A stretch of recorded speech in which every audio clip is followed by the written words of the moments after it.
So winter plans, now the season is finished, is just we holiday all the horses, which they then go to. They all have time out, shoes off. I say they all do. They don't all do. It depends on how much they've done, whether horses need to learn a bit more. I've kept some in to just try and teach them flying changes at the end of the year. I love to sort of feel I've taught the horse something before I then give him a holiday, so we can just start getting something cemented in, whether it's flying changes, half past, the next little bit of something, so that you then turn them out in the field. And 9 times out of 10, I feel they come back and they've actually learned something from having their break, having you taught them something before. It's just get cemented into their brains rather than leaving it till, beginning of next year and you're feeling the pressure of the season starting and you really want to get this changes right before March. I love that time of being able to have time for starters, not be under pressure on this hamster wheel that we are when you're a busy event rider, of got to get through the day of riding them all, or you've got the pressure of an event in 3 days' time and you've got to get it right. To just be able to have time in the day where you just might ride 5 or 6 horses a day and spend a bit of time doing it, and there is no pressure, and just try to teach them something. So a few of mine stay in for that. A few stay in to be sold, and 9 times out of 10 not because they're not good enough. It's a massive part of our business. Being an event rider is sadly not just about keeping every horse you ever have to try and get it to the top. It's a very hard industry to be in. It's a massive part of the business to keep moving, to buy horses, to sell horses.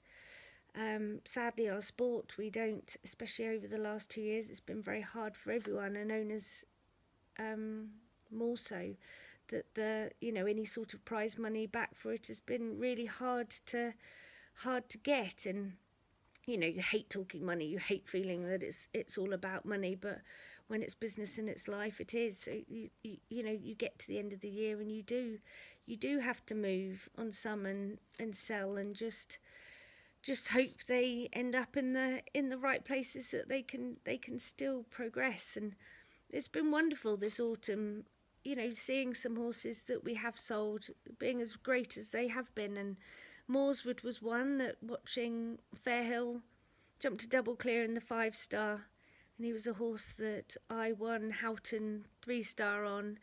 And my Irish girl that was here for a while, Susie Berry, did Young Riders on, and we sold him just before he got to advanced. And that was fabulous to see him there at Fairhill and jumping a double clear in the 5-star.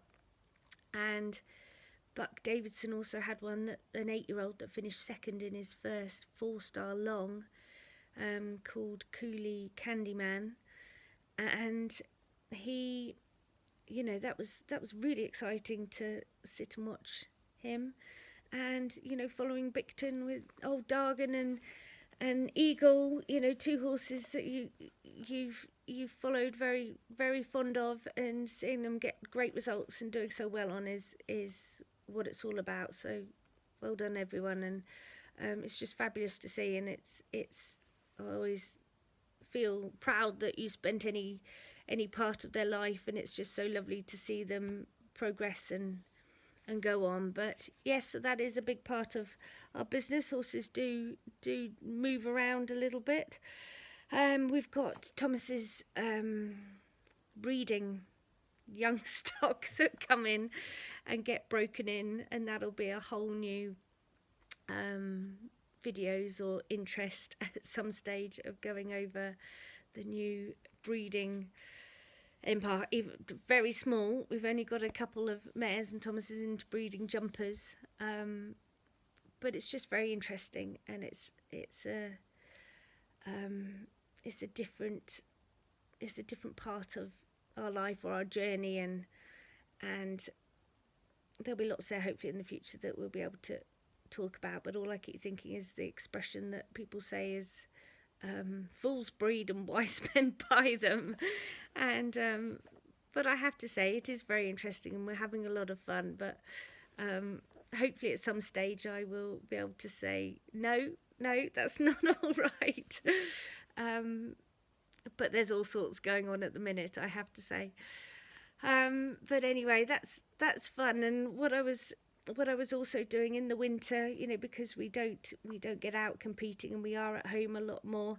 We've got some days on at the yard that I did a couple of years ago in 19, that we had some open days that people came to the yard in groups of about sort of 20 to spend a day here and have a yard tour, and I ride a horse or two and talk about, show some of the young stock off of our breeding and our plans and what horses we've got in and what's coming and going and our thoughts behind the whole thing, really. And it was such a success a couple of years ago that people had such an interest in, and just being able to discuss or see it totally from a different side.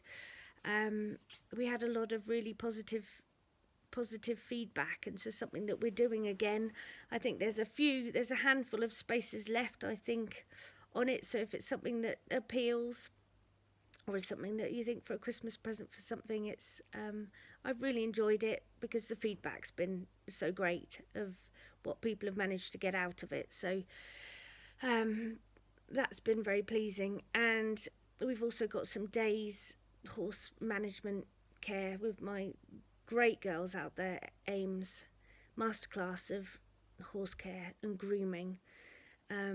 So Ames and Delhi, who look after, everything here, and are top class grooms to share all their knowledge, as much of it they can, our routines, the health care, their thoughts as well towards everything. And it's even important, from as far as I'm concerned, that Ames's part to me, Ames plays a massive part to me, of having that wingman that's not just someone that can brush a horse and make it look nice. She's definitely a massive part of my success, and someone that I'm very proud of, and someone that is, a super girl to work with, and her knowledge and her skills and her mindset towards me, timings, a lot of right, my mindset, if I get competing, has got to be right. And a lot of your success is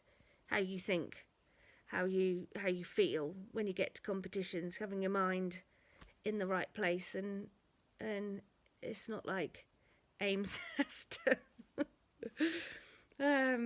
sort of give me a pep talk every day or anything, but just knowing that there's someone there that's not irritating you or annoying you, or you can think, the same way, or get on the same wavelength and have an understanding of the sport and the psychological side of competition riders and things is very important. And so that not only their skills, or what we do on the yard, how we do it, what we think.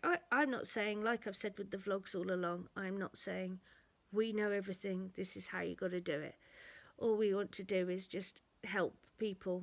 I've been very sort of humbled by what people have felt towards the vlogs, of just being able to help people if we can do. And so that was something that we were continuing to do of the winter. At the end of the diary vlogs will be finished very soon.